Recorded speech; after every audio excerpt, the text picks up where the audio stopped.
बिस्मिल्लाहिर्रहमानिर्रहीम अल्हम्दुलिल्लाहि रब्बिल आलमीन व सल्लल्लाहु अला मुहम्मदिन व आलिहि ताहिरीन व लअनतुल्लाहि अला आदाइहिम अजमईन इला क़यामि यौमिद्दीन व क़ाल अल्लाहु तआला व हुवा अस्दक़ुल क़ाइलीन इन्नमा युरीदुल्लाहु लियुज़हिब अन्कुम रज्स अहलिल बैत व युतहिरकुम तत्हीरा। जैसा कि आपके इल्म में है कि इस वक्त एक क्लिप चल रहा है अशरफ जलाली साहब का, कि जो आए दिन कोई ना कोई नया शोशा छोड़ते रहते हैं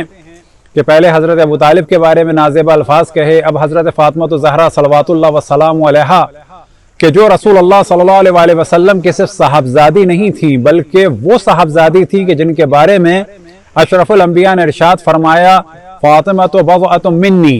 कि फ़ातिमा मेरा टुकड़ा है।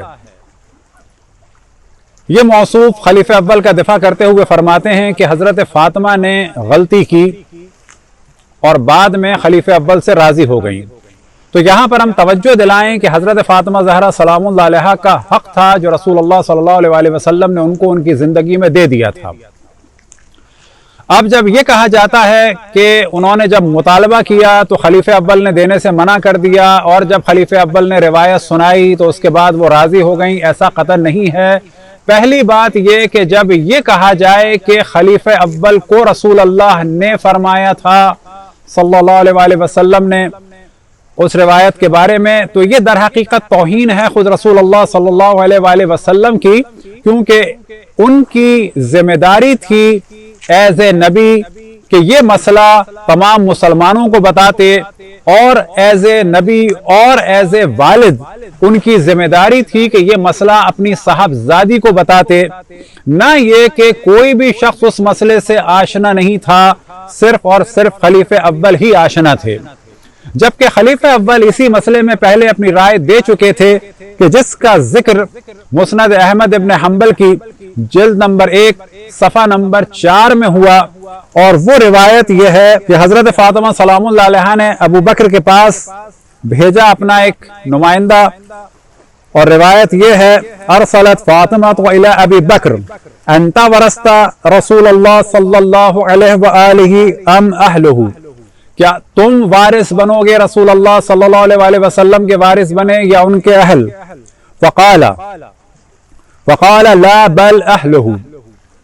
कि खलीफा अव्वल ने जवाब दिया कि नहीं बल्कि उनके अहल वारिस बनेंगे। ये मामला था पहले मरहले में। बाद में उन्होंने अपने पास से एक रिवायत बनाई, और बनाने के बाद रसूल अल्लाह सल्लल्लाहु अलैहि वसल्लम की जानिब उसकी निस्बत दी, कि जो हम तवज्जो दिला चुके हैं कि ये निस्बत देना दर हकीकत रसूल अल्लाह सल्लल्लाहु अलैहि वसल्लम की रिसालत के मनाफी है। जिन्होंने अल्लाह का पैगाम बेहतरीन तरीके से पहुंचाया, तमाम अंबिया से बेहतर तरीके से पहुंचाया, क्या उन पर लाजिम नहीं था कि अपनी विरासत का मसला उनको बयान फरमाते कि जिनको विरासत मिलनी थी?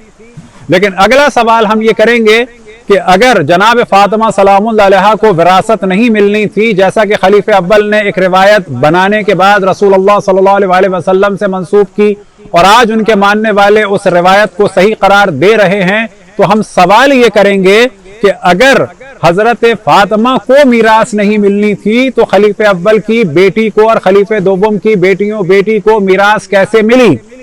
क्योंकि वही मीरास कि जिसका वो दावा करते हैं कि किसी को नहीं मिल सकती, वो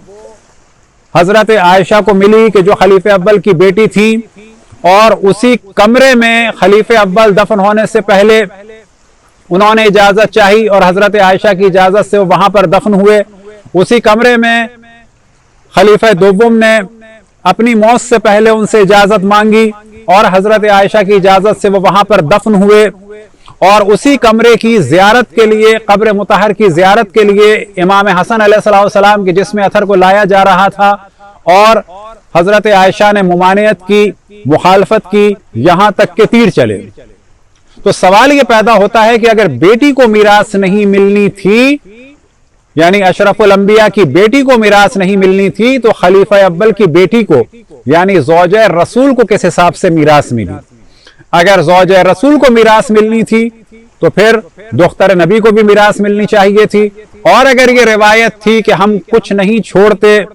और जो होता है वो सदका होता है, तो फिर जब हजरत फातिमा को मीरास नहीं मिली تو حضرت عائشہ کو بھی نہیں ملنی چاہیے تھی، اور وہ کمرہ کہ جس میں اشرف الانبیاء دفن ہوئے وہ تمام مسلمانوں کا ہونا چاہیے تھا، اس میں حضرت عائشہ کی اجارہ داری، اس میں حضرت ابوبکر کا دفن ہونا، اس میں حضرت عمر کا دفن ہونا سراسر غلط تھا۔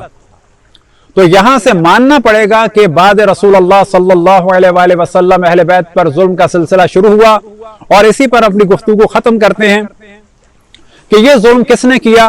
کس نے نہیں کیا، لیکن اتنی بات کنفرم ہے کہ اہل بیت پر ظلم ہوا۔ تمام مسلمانوں کو یہ سوچنا چاہیے کہ اشرف الانبیاء کے بعد جو ظلم کا سلسلہ ہوا وہ بڑھتے بڑھتے یہاں تک پہنچا کہ نبی کی نواسیوں کی چادروں کو چھینا گیا اور نبی کی نواسیوں کو اسیر کیا گیا، نبی کے نواسے کو قتل کر کے سر نوک نیزہ پہ بلند کیا گیا۔ آج یہ نسبت دی جاتی ہے کہ یہ کام شیعوں نے کیا۔ ہم یہ درخواست کرتے ہیں تمام مسلمانوں سے تحقیق کریں، اہل بیت کا ساتھ دیں، جنہوں نے بھی اہل بیت پر ظلم کیا ان پر لعنت بھیجیں۔ خدا، رسول اور ملائکہ کی اور تمام مومنین جن و انس کی لعنت ہو ہر اس شخص پر کہ جس نے اہل بیت سے بغض رکھا، اہل بیت پر ظلم کیا، اہل بیت پر ظلم کے لیے راہوں کو ہموار کیا، اور ہر اس شخص پر کہ جو اس ظلم کو جانتا ہو اور چھپاتا ہو۔ خداوند تبارک و تعالیٰ سے دعا ہے کہ ہمیں اپنے رسول، اپنے حجتوں، خصوصاً امام زمان علیہ السلام کی معرفت اور اطاعت کی توفیق عطا فرمائے۔ وصلی اللہ علی محمد وآلہ الطاہرین۔